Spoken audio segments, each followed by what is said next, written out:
सम्मानित मंच,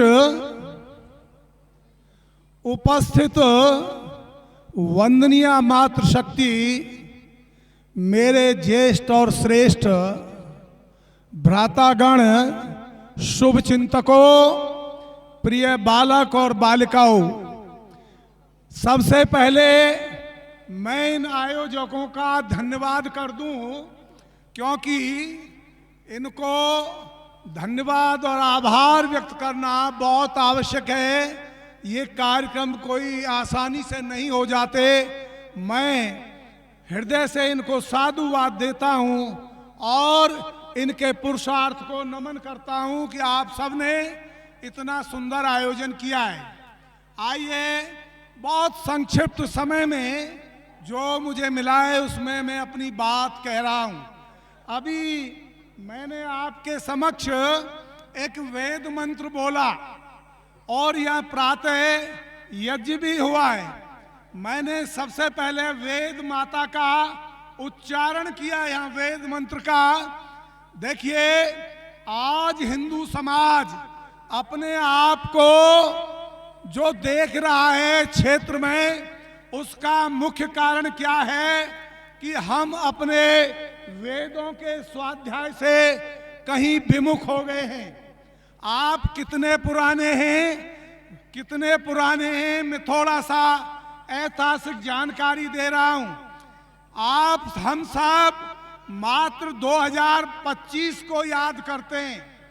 हमें ठीक प्रकार से विक्रम संवत 2082 भी याद नहीं है। हमें ठीक प्रकार से युधिष्ठिर संवत या कृष्ण संवत 5127 वर्ष भी याद नहीं है। हमें ठीक प्रकार से अपना रामाब्दे 9,81,127 वर्ष याद नहीं है। और मैं आपको बात करूं, महर्षि ब्रह्म ऋषि जो आदि ऋषि अमैथुनी सृष्टि में पैदा हुए थे, तब से आपकी सृष्टि चल रही है। 1,29,49,49,127 वर्ष पुराना इतिहास है। आप कोई मामूली या साधारण लोगों की संतान नहीं है, आप उनकी संतान हैं जिनका इतिहास 1,57,29,49,127 वर्ष इतिहास है। ये दुर्भाग्य है कि हम हिंदू होने का दम भरते हैं, जगह जगह नारे लगाए जा रहे हैं, गर्व से कहो हम हिंदू। क्या वास्तव में जो व्यक्ति अपने काल गणना को भूल जाता है, जो व्यक्ति अपने इतिहास के पन्नों को भूल जाता है, जो व्यक्ति अपने वेद माता को भूल जाता है, उस संस्कृति को, धर्म को नष्ट होने में ज्यादा समय नहीं लगता। मैं सहमत हूं कि ठीक है, लंबे समय से हमारा हिंदू समाज बहुत आक्रांताओं के बाद आज भी कहीं ना कहीं भारतवर्ष में थोड़ा बहुत शोभामान है। मैं यहाँ अवश्य कहना चाहूंगा, मैं कोई खंडन और मंडन नहीं कर रहा हूँ, यथार्थ पर प्रकाश डाल रहा हूँ। अरे सारे भूमंडल पर आर्यावर्तांतर्गत आज संकल्प बोला जाता है। जब हम यज्ञ कराते हैं भारतवर्ष से जम्मू द्वीपे भरतखंडे आर्यावर्तांतर्गत, अरे इराक हमसे चला गया, ईरान हमसे चला गया, सीरिया हमसे चला गया, सारे देश चले गए, 58 देश उनके बन गए और 80 से अधिक देश उनके बन गए। कहाँ हैं हम अब? ये विचार करना पड़ेगा हमको कि ये संस्कृति ऐसे नहीं बचेगी। इसके लिए आवश्यक है कि हम वेदों का स्वाध्याय करें, अपने मनुस्मृति का स्वाध्याय करें, अपने उपनिषदों का स्वाध्याय करें। दुर्भाग्य है कि जो आज बहुत दम्भ के साथ और गर्व के साथ कह रहे हैं कि हम हिंदू हैं, केवल नारे लगाने से हम हिंदू नहीं बनेंगे, न नारे लगाने से हम हिंदू रहेंगे। हमारे हर घर में आज करोड़ों रुपए की संपत्ति इकट्ठी की जा रही है, घरों को बनाया जा रहा है, 10-10, 20-20 करोड़ यूं ही रुपए घर में बनाने में लग जाते हैं। मैं इस अवसर पर आपका ध्यान आकृष्ट कर रहा हूं, हमें ये विचार करना चाहिए कि हमारे घर में वास्तव में इस धर्म और संस्कृति को बचाने के लिए, अपने इतिहास को बचाने के लिए कितना सद साहित्य। यहाँ बड़े बड़े महारथी बैठे हुए हैं, आप सब बैठे हुए हैं। मैं सोचता हूं कि हमारे घरों में 1000-2000 रुपए का भी कोई सद साहित्य नहीं मिलता।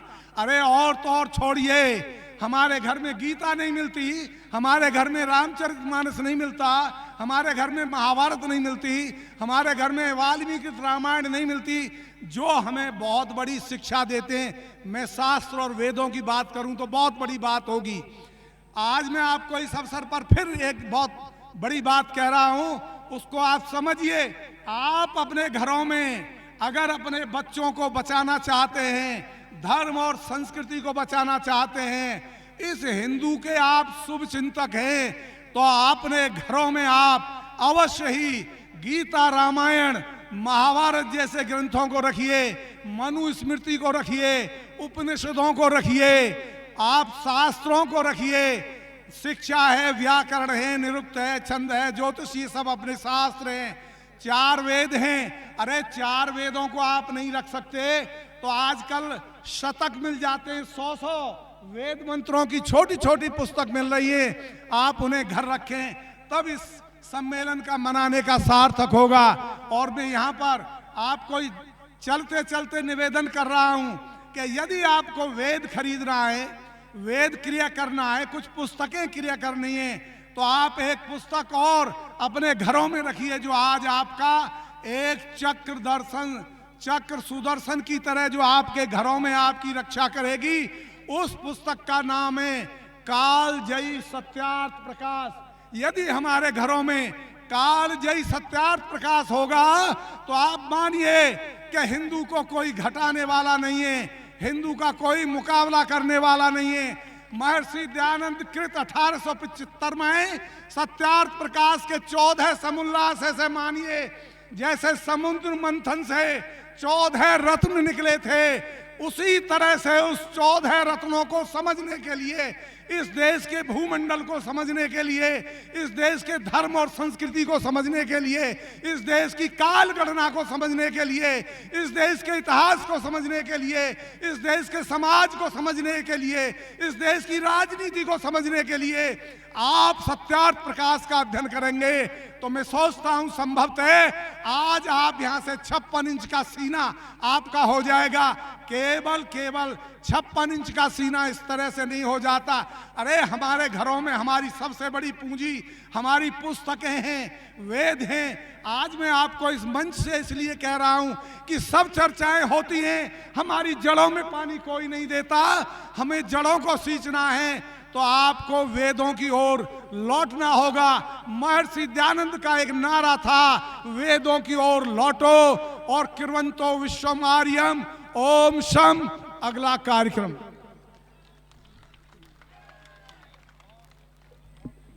धन्यवाद डॉक्टर गजेंद्र आर्य जी। आपके तर्कों ने हमारे भीतर सोए हुए गौरव को जगा दिया है। 2 सूचनाएं हैं। पहली, ये कार्यक्रम लाइव चल रहा है, इसका टेलीकास्ट लाइव हो रहा है सनातन वैदिक चैनल पर, तो जो भी श्रोतागण इसको फॉलो करना चाहते हैं कृपया कर लीजिए। दूसरी सूचना है, एल्डेको की तरफ से यहाँ पर एक छोटा सा स्टॉल लगाया गया है, तो जो भी श्रोतागण, जो भी उपस्थित जनमान्य इंटरेस्टेड हों तो प्लीज़ वहाँ पर आप जा सकते हैं।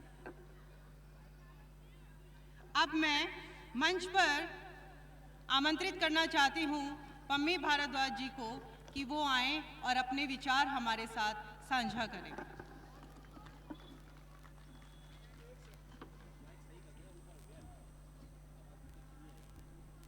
देखिए, पुस्तकें आप प्राप्त करना चाहें तो ओमिक्रॉन फर्स्ट ए में राघवेंद्र रहता है, उससे आप संपर्क करेंगे।